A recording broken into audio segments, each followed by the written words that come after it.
Asante Mheshimiwa Tarimba. Ghulam Abbas, swali la nyongeza.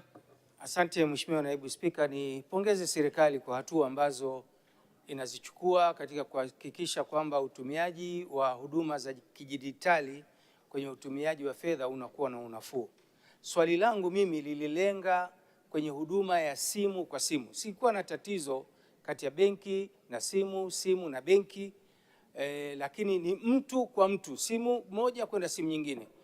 Ukituma unakatwa fedha, ukipokea unakatwa fedha. Mwananchi hana unafuu.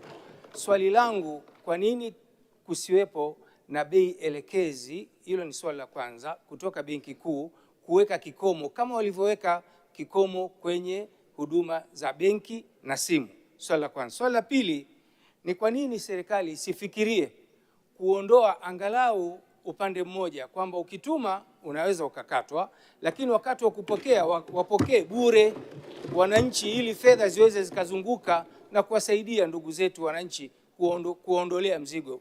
Mheshimiwa Naibu Spika, asante sana. Mheshimiwa Waziri wa Fedha, majibu. Mheshimiwa Mwenyekiti, kama nilivyosema, namshukuru sana Mheshimiwa Tarimba Abbas kwenye swali lake, na ni kweli kulikuwa na sehemu muhimu hii ambayo ameitaja ya huduma ya fedha za moja kwa moja mtu na mtu. Kwenye hili ndio nilisema Mheshimiwa Naibu wa Spika kwamba sera yetu hasa ilikuwa ni kuendelea kuwa na soko huria, lakini kwa kujali maslahi ya mlaji. Na kwa sasa hivi haukuwa na bei, kwa ukomo wa bei, lakini Benki Kuu imeendelea kufuatilia kwa ukaribu gharama ambazo zinatumika. Benki Kuu imeendelea kutoa mwongozo na imetoa mwongozo wa ada hizi ambazo zinachajiwa na kampuni za simu kwenye huduma za mobile service. Imetoa mwongozo mwaka 2024, imesisitiza kuwekwa kwa uwazi na disclosure.